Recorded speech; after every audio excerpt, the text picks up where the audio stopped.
We're back again to Season 1, The Gift That Keeps on Taking.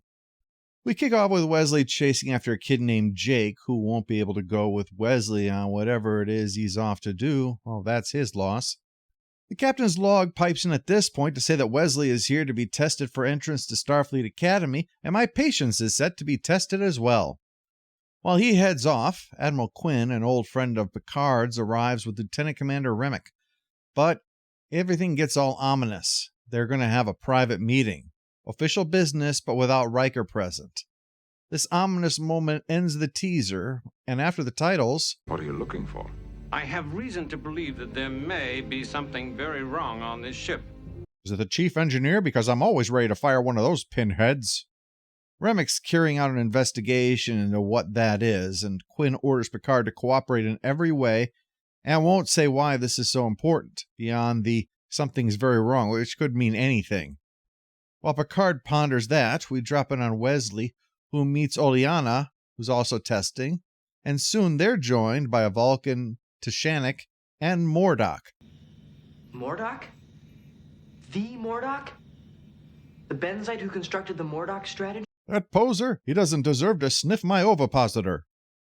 Tech Officer Chang shows up to start this. Although only one student will be chosen for the Academy, you have shown from the preliminary testing that any of you could easily qualify. Let's kick off the point I will go back to. I hate the very premise of this plotline. As a teen, I found this stupid, and it has only gotten stupider with time. It'd be one thing if Starfleet were an elite cadre of maybe 1,000 that only the cream of the crop can enter. This is not that.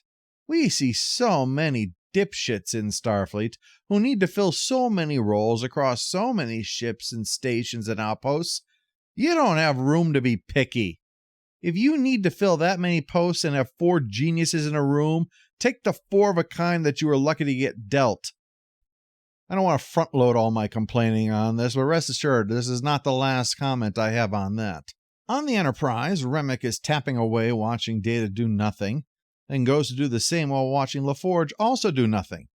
Since we're in orbit, and they just need somebody in the driver's seat in case something goes wrong. Though as my point stated, that's fairly likely with some of these yahoos.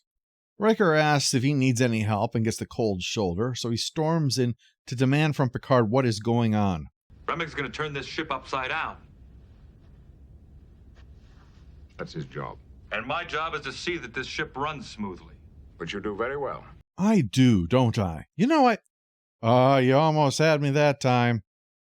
Picard doesn't know what this is about and couldn't speak even if he did. Back in the exam, Wesley breezes through a trick question about the proper matter to antimatter ratio for certain conditions, because it's always 1-to-1, which is also the ratio of my annoyance between both of these plots. Oleana is the only one who didn't get it in the allotted time frame and wishes that things could come as easily to her as it does to them. It's a good thing you're cute, Wesley, or you could really be obnoxious. You think I'm cute? No. Back on the Enterprise, Riker apologizes for getting angry in the ready room, but Picard brushes it off. After all, he's the one that's got to go deal with Remick now. Good luck. If you prefer to stand, fine, Mr. Riker. It won't have an effect on the length of my inquiry.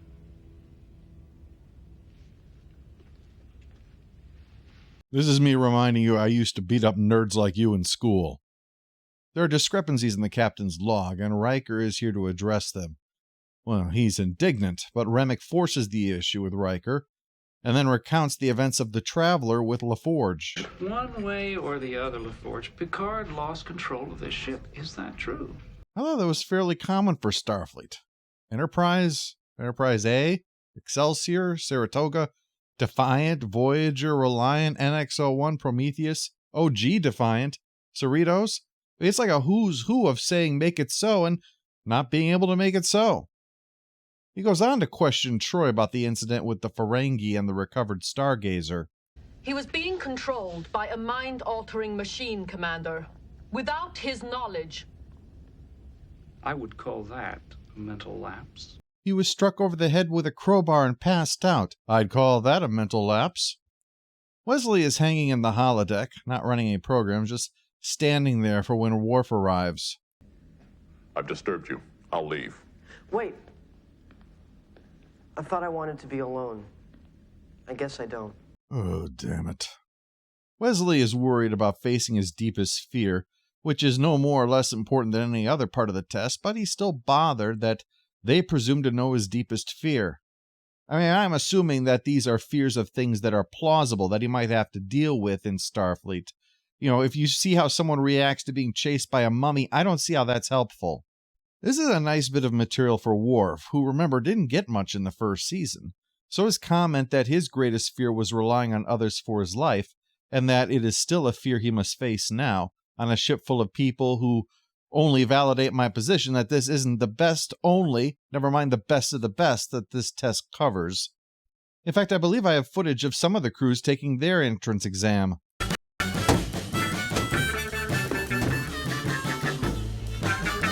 Case in point, Jake manages to steal a shuttle.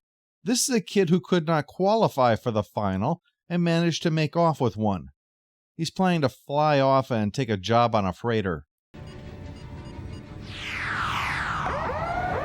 You don't seem to have many marketable skills in this area, Jake. He's unbalanced the dilithium reaction. It's 1-to-1, you stupid git! He's too far away to intervene with either the tractor beam or the transporter, and Remick gets into Picard's face over this. But Picard gets on with solving this by skipping off the atmosphere. That's good, but Remick makes the valid point that a teen making off with a shuttlecraft and nearly crashing it within 2 minutes is not a sign that this ship is being well run. Down below, You. I have a package for operations. Where is it? be sure to thank your Amazon driver. There's a collision, Chang shows up, and Wesley starts ranting at the guy. The dude's an alien, and in his culture, politeness is offensive.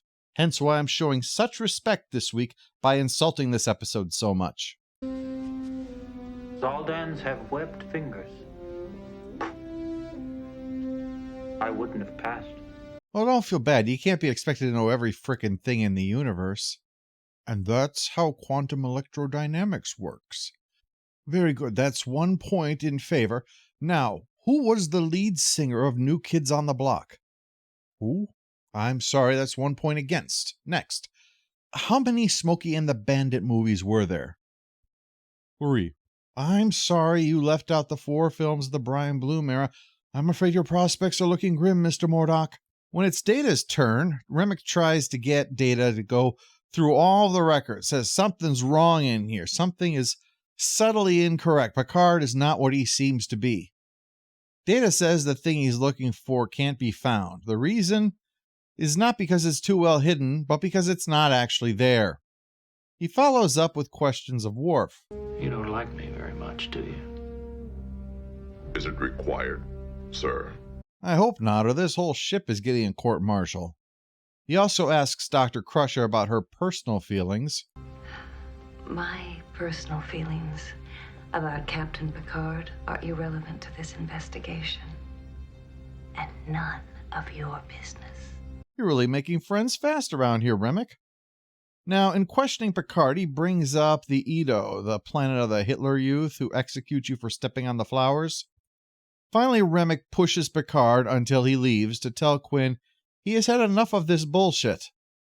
Well, Quinn says the report's nearly ready, so just let's hear it out. First, though, a test. This is testing for how to pilot the ship drunk.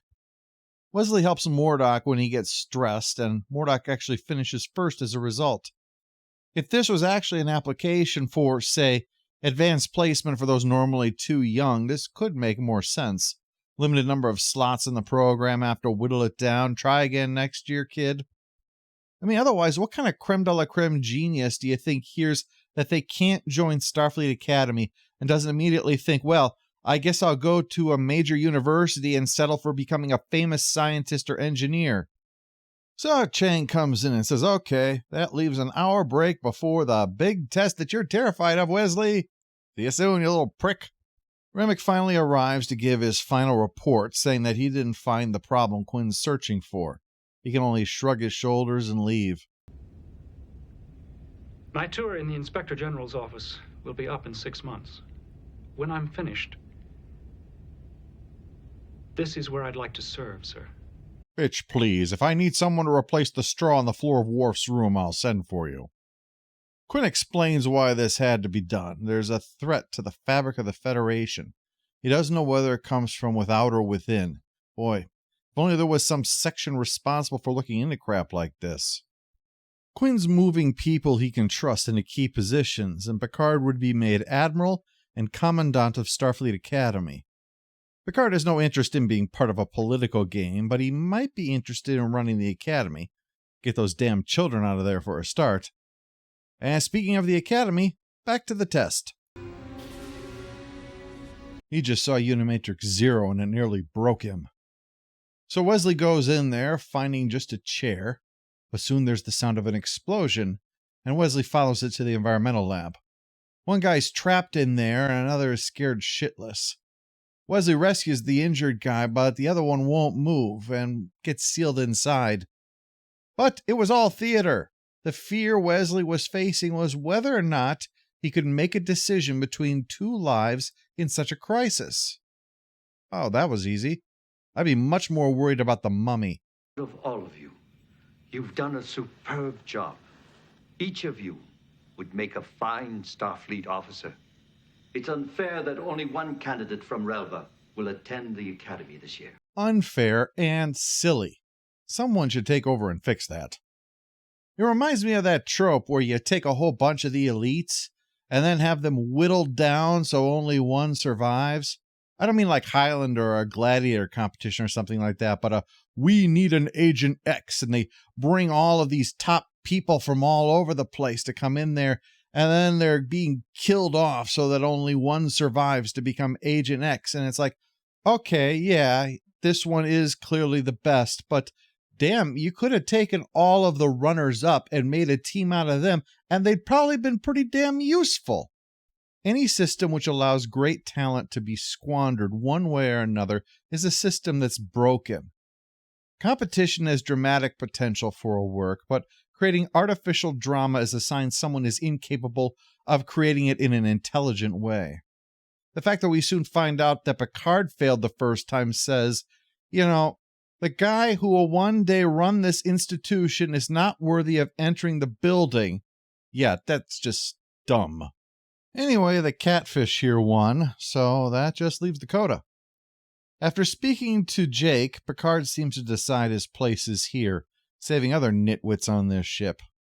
So he goes to speak to his son, to Wesley about what happened, and sorts that out.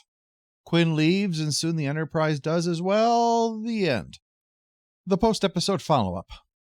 I didn't do an annoying character last week because it seemed unfair with only one real character present.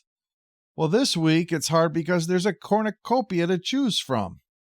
However, I'm going to give it to Jake for wasting time putting someone I don't give a crap about in mortal peril due to his personal incompetence. Final score for Coming of Age is 3 out of 10. TNG is so much better than this.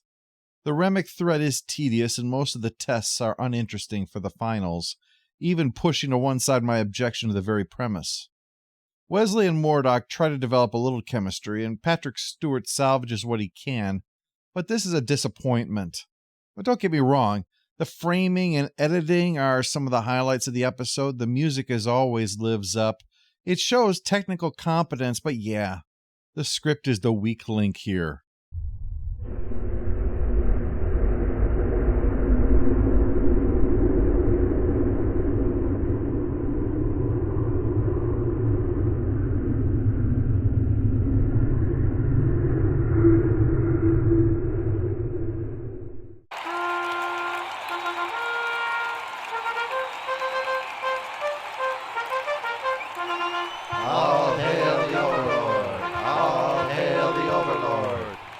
Stop thinking about it. Thinking about what you can't control only wastes energy and creates its own enemy.